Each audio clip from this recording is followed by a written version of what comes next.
کار صحبت شد. تو اخیراً در آخرین اجلاس مجمع عمومی سازمان ملل متحد که آقای احمدی نژاد رئیس جمهوری ایران هم شرکت داشتند از ایشون سوالی کردی. اجازه بده چون بحث کار و فعالیت و اجتماع شد و جامعه ببینیم که تو چه سوالی از آقای احمدی نژاد کردی. Thank you so very much, Mr. Ahmadinejad. My name is Lina Roosbeh. I'm with Voice of America Afghanistan Service. Today in your speech, you preached goodness and cooperation among nations. How do you explain the ill treatment of Afghan refugees for the past 3 decades in Afghanistan, who come from a country who speak the same language as you, who have the same religion as you, and yet they've been treated like aliens for decades, and they have a generation who are born in Iran, they are raised in Iran, they speak the language, they lost their identity, they are Iranian, and yet they are prevented from going to school, and the most basic human rights, such as buying houses, sending their children to school, opening business, has been denied. And you constantly threaten the Afghan government by sending these refugees back.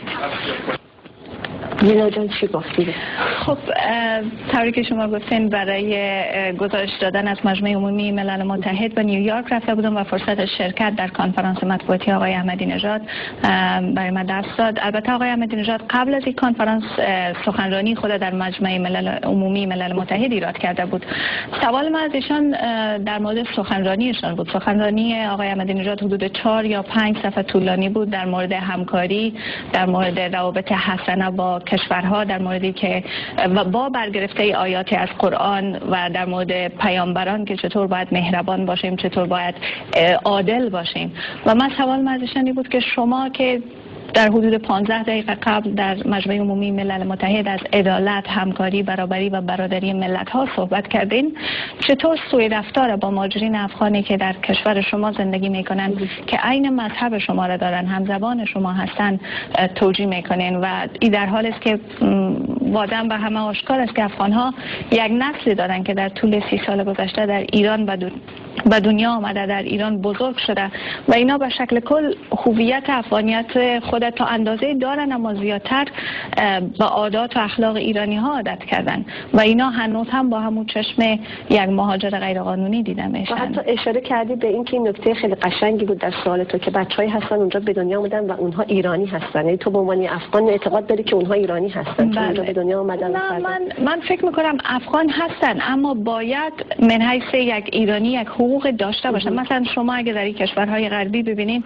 این نسلی فرق نمیکنه چه از ایران چه از افغانستان، طفلایی که در کشور به دنیا میان از بعد و تولد اینا از شفاخانه یا بیمارستان اینا سند سیتیزنشیپ کشور داره، تمام حقوقی هم که در اون کشور و از تمام حقوق مثل یک بچه‌ای که پدر مادرش مال اون کشوره از تمام اون مثل نسلی که سالهای زیاد اینجا زاده شده. من خودم یک طفل دارم و در حال حاضر سیتیزن است و از تمام این حقوق برخوردار است، در حالی که ایران به این نسل افغان هیچ گونه توجهی نکرده و بی‌عدالتی در مورد اونها. حالا بذار ببینیم که آقای احمدی نژاد چه پاسخی به سوال تو داده. بله می‌بینیم. متشکرم. میگن مهمان اومد انقدر مون تا صابخونه شد.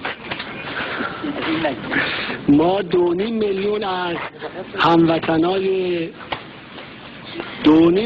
هموطنای خانم 30 سال در کشور ما در کمال دوستی و برادری دارن زندگی میکنند، به طور کامل تحت حمایت دولت ایران هستند. البته هستن یه عده قلیلی که به طور غیرقانونی از مرزها عبور میکنند، تخلفاتی انجام میدند. طبیعی است که دولت ایران برای صیانت از 2.5 میلیون نفر عزیزان افغانی باید با اون متخلفین اندک برخورد بکنه. من تعجب میکنم سخنان رسمی مسئولین کشور افغانستان و شخصیت‌های آزاد افغانستان 180 درجه با صحبت‌های خانم که برای آمریکا کار میکنند متفاوته. همه اونها دائما از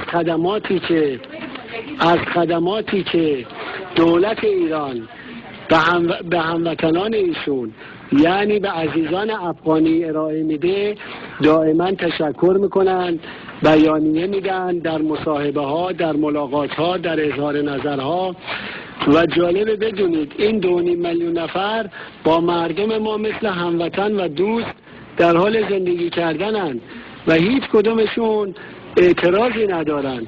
اما میبینیم بله این صحبتایی که آقای احمدی نژاد میکنه بعضیاشو به نظر من در سالهای آینده حتما در کتاب‌ها گنجانده خواهد شد. ولی لینا خانم ازتون سوال دارم که وقتی گفتش که مهمان اومد در خانه آنقدر موند تا صابخانه شد، چه احساسی به دست داد اون لحظه؟ حالا جواب که داره بعدا میتونه جوابشو بده، ولی اون لحظه که یه همچین جوابی رئیس جمهور یک کشور، شما خیلی صادقانه سوالتون رو مطرح میکنید و این با این طرز برخورد جواب شما میده، اونجا چه احساسی به دست داد؟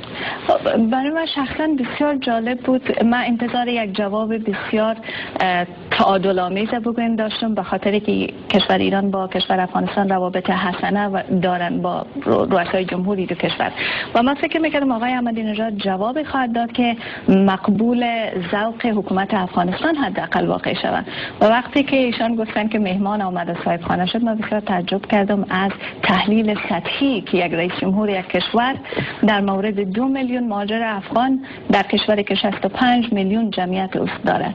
یعنی فکر نمی‌کنم به هیچ شکل 2 میلیون افغان بتونن که صاحب خانه شوند و جایگزین 65 میلیون جمعیت یک کشور گردن، که برای من بسیار سطحی بودن تحلیل آقای احمدی نژاد از موضوع نشان